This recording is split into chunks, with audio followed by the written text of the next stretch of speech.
Hi, Darin Mangum here, the PPM Attorney. Um, Another question I get is how is a PPM really used when it comes to litigation?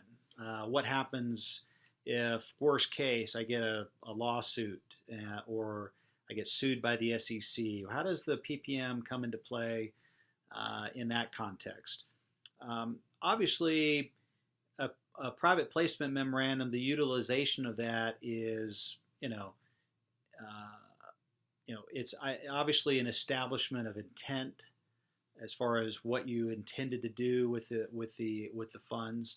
I mean, obviously you've got your criminals out there that they'll raise money and go do whatever, and you can't even track them, uh, anything like that. But for obviously legitimate entrepreneurs that are raising capital and they wind up again in the crosshairs, one of their investors goes sideways on them and they sue them. Okay, how is a PPM really used? Well, the fact that they actually were delivered a PPM shows that you were at least attempting to comply or complying with the securities laws regarding disclosure and all of that. And really, the how it's used in court, especially when it comes to the investor getting them up on the stand and then walking them through the PPM, is really where the real value of the PPM comes from a litigation defense position, right? What you want to do as a litigator, and I'm not a litigator, but I work with securities litigators. Obviously, if you're being sued or the SEC is after you, please let me know, and I can help you or connect you with the right person. But really, how it's used in court is that the investor is usually sworn in and put on the stand, and then the defense attorney, the securities defense attorney, then takes them through the PPM. And sometimes I get the question, well, why are PPM so redundant? And maybe they say maybe 100 different ways how you could lose your investment, right?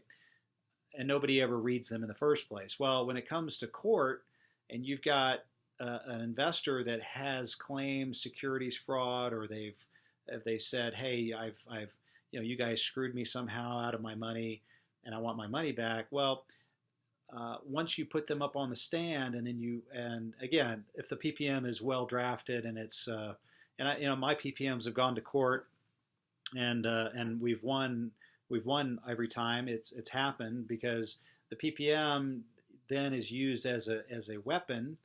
Uh, well, whether it's a shield or a sword, it depends on your perspective, but it's used to basically destroy the witness, um, and as again, if by the attorney is able to go through page one, page two, page three, all the way through maybe 100-page document, and is able to point out that yes, in fact, contrary to what they're claiming right now in the lawsuit, that yes, in fact, there was disclosed that the markets could fall, or yes, it was disclosed that there may be a conflict of interest, right?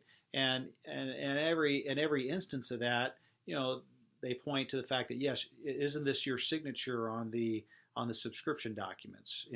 Yes, it is. Okay, well, and you agreed that you read this and accepted this. Well, yeah, I guess I did.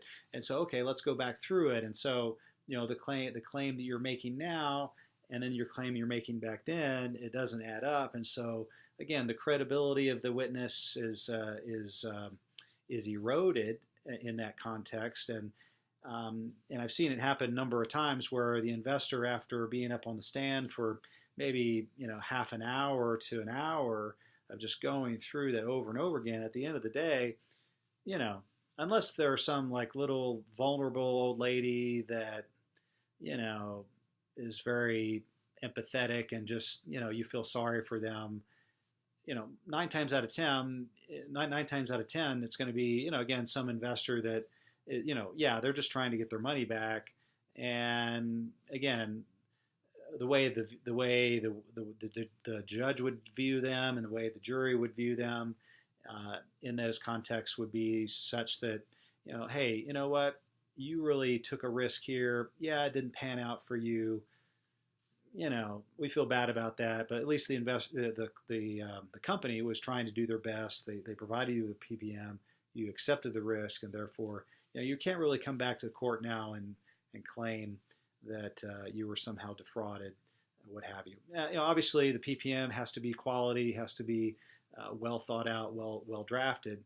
But if you have that, and again, that's like worst case scenario, right? Every entrepreneur client that I've got, they're like, that's the worst. Investor sues you, right? Well, yeah, but again, you can live through that.